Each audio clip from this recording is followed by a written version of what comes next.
अस्सलामुअलैकुम।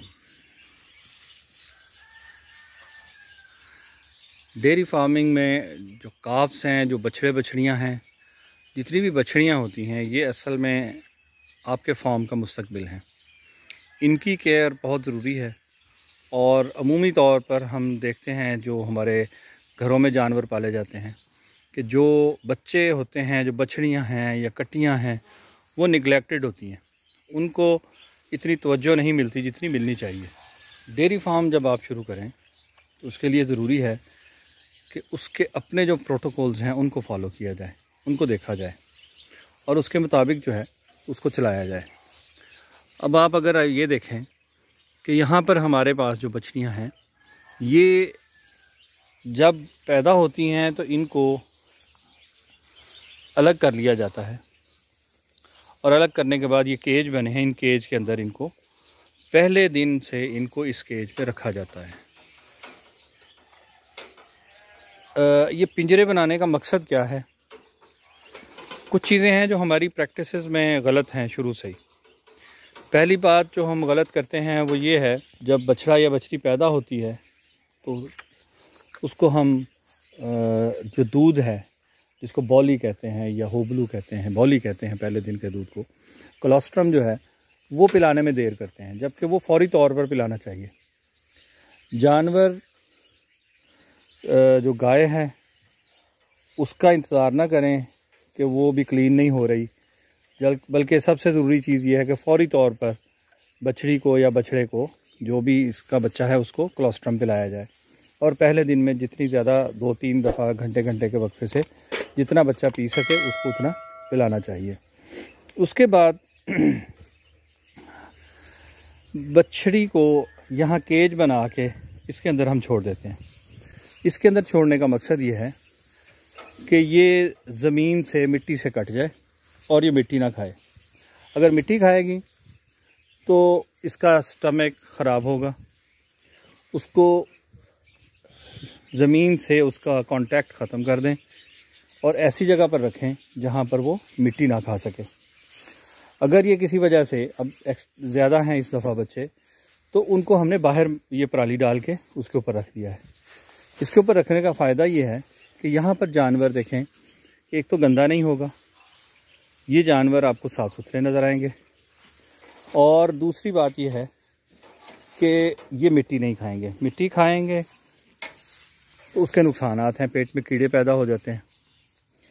अब इसके बाद यहाँ पर इनके पास पहले दिन में जानवर को शुरू में जब दूध पिलाया जाता है, फीडर से हम इसको पिलाया जाता है, दूध पिलाते हैं। उसके बाद सारा दिन इनके पास ये वंडा, इनका जो काफ मैक्स है, जो जानवरों के छोटे बच्चों के खाने के लिए बना है, ये डाल देते हैं और साथ पानी रख देते हैं। सारा दिन इनके पास पानी और ये वंडा इनके सामने रहता है और ये अपनी सहूलत के साथ, ज़रूरत के मुताबिक उसको इस्तेमाल करते हैं। अब अगर हम देखें तो ये जो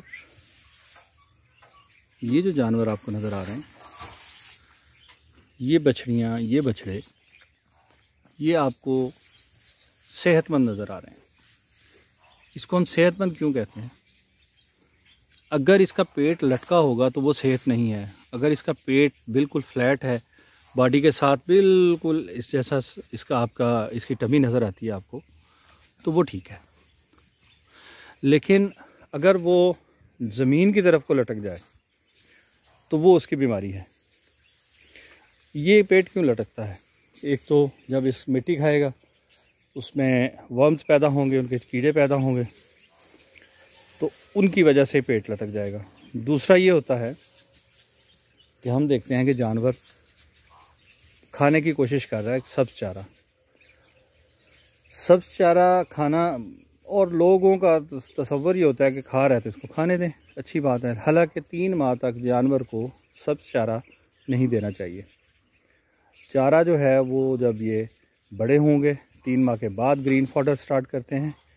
3 मंथ्स तक इनको सिर्फ दूध, ड्राई मैटर, वंडा या पराली, अब ये पराली डली है, खा रही हैं, नो प्रॉब्लम, लेकिन ग्रीन फॉडर नहीं होना चाहिए, उससे इनका पेट लटक जाता है। अगर पेट लटकेगा तो उसका नुकसान ये है कि इनके रुमेन की वर्किंग मुतासर होगी और बच्चे जो हैं उनकी हेल्थ पे बहुत बुरा असर पड़ेगा।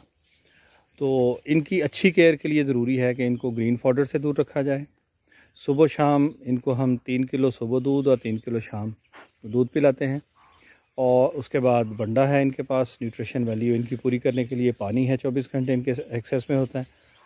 और इनकी केयर की जाती है, इनको ऐसे रखा जाता है ताकि अपनी ज़रूरत के मुताबिक, अपनी भूख के मुताबिक ये जो चीज़ इनके सामने है उनको अवेलेबल हो। प्यास लगे तो पानी पिएं और अगर भूख लगे तो बंडा खाएं, और अगर ये ड्राई पराली वगैरह खाएं तो इससे कोई प्रॉब्लम नहीं है। हमारे यहाँ एक और अक्सर गलत जो मिसकंसेप्शन जो हमारे यहाँ लोग समझते हैं कि दूध पीते जा को सर्दी नहीं लगती। दरअसल जो जानवर, जो बच्चा दूध पीता है उसको सर्दी लगती है, बड़े जानवरों को सर्दी कम लगती है। तो इसलिए इनको हम रात को अंदर कर देते हैं और दिन में हम ये इनको यहाँ पर धूप के लिए और ओपन स्पेस में कर देते हैं। गर्मियों में ये 24 घंटे शेड में रखते हैं इनको, ताकि रात में भी बाहर हों और दिन में शेड रहे इनके ऊपर।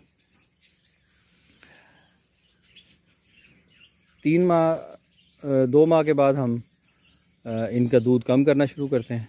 2.5 माह से बेसिकली असल स्टार्ट होता है कि हम दूध कम करते हैं इनका, और 3 माह तक फिर इसको जाने के बाद 3 माह का जब बच्चा हो जाता है तो उसका दूध बिल्कुल बंद कर दिया जाता है और जो ग्रीन फॉडर है वो स्टार्ट कर देते हैं और फिर इनको हम अगले केज में ट्रांसफ़र कर देते हैं।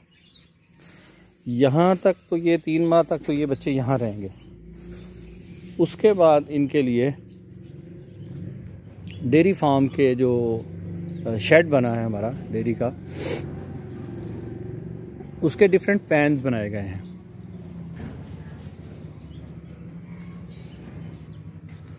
उन पैन्स में से ये पहला पैन है जहाँ पर छोटे बछड़ियाँ जो हैं उनको यहाँ पर रखा जाता है।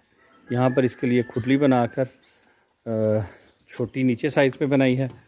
ऊपर चूँकि जानवर की आदत होती है पाँव ऊंचा रख के इसके अंदर चढ़ने की, उसको रोकने के लिए ये पाइप लगा दिया गया है। जब ये ज़्यादा छोटे बच्चे हों उससे छोटी ये बनाई है, और इससे यहाँ पर नमक रखा है। ये इनकी ज़रूरत होती है, इनके पास हर वक्त अवेलेबल होना चाहिए। और ये इनके पानी का यहाँ पर इंतज़ाम है। ये कच्ची जगह पर बैठना पसंद करते हैं सारे जानवर। तो यहाँ पर ये जो पहला पैन है डेयरी फार्म का, इसके अंदर केज से बच्चे यहाँ शिफ्ट हो जाते हैं। जब यहाँ पर ये हिफर्स बड़ी होती हैं तो फिर उससे अगले पैन में, और देन अगला पैन। ये इस तरीके से इनकी सेग्रीगेशन हो जाती है। इनके वज़न के हिसाब से बाय वेट इनको सेग्रीगेट करते हैं, अलग करते हैं, ताकि अगर ये वेट कम ज़्यादा होगा, बड़ी जो गाय होंगी, बड़े बछड़े होंगे, वो छोटे को मारेंगी, उसको खाने नहीं देंगी चारा, और वो मज़ीद कमज़ोर हो जाएगा। इसलिए इनका रखने का तरीका ये होता है कि इनको बाय वेट सेग्रीगेट करते हैं। तो ये फिर छोटे पैन यहाँ बने हैं। ये छोटा है, इससे आगे वाला भी छोटा है। ये हाफ़ कर दिया इनको, हाफ़ को उधर बड़े पैन में रख दिया है जो हीफर्स बड़ी हैं, और हाफ़ के 2 हिस्से कर दिए हैं, 2 डिफरेंट पैन यहाँ बना दिए। और अगर कोई जानवर जिसको अलग करना हो तो यहाँ पर ये आर्जी तौर पर बांस लगा के इसको अलग करके एक पैन बना दिया है। ये बारिश हुई उसकी वजह से ये गीला है, तो चूँकि इधर ऊपर दरख्तों का साया है, अब सर्दी आ रही है, ये सारे पत्ते झड़ जाएंगे, ये ड्राई हो जाएगा। लेकिन हम अपनी ज़रूरत के मुताबिक अगर एक आध जानवर को अलग करना हो तो वो उसकी सहूलत भी यहाँ से हम ले लेते हैं। तो जो हीफर्स हैं, जो बछड़ियाँ हैं, उनकी केयर के मतलब जो आज बात हो रही है, उसके लिए जहन में रखें कि इनको एक तो कच्ची जगह चाहिए बैठने के लिए। जानवर कच्ची जगह पसंद करते हैं, बैठने के लिए कंफर्टेबल होते हैं। आपका जहाँ पर भी देखेंगे जानवर के लिए पीछे ये ओपन स्पेस इसलिए छोड़ी गई है। जहाँ पर वो ईंटें लगा के फ़र्श लगाए हैं वो हमने अपनी सहूलत के लिए लगाए हैं, ताकि हमारे लिए उसकी सफाई करना आसान हो।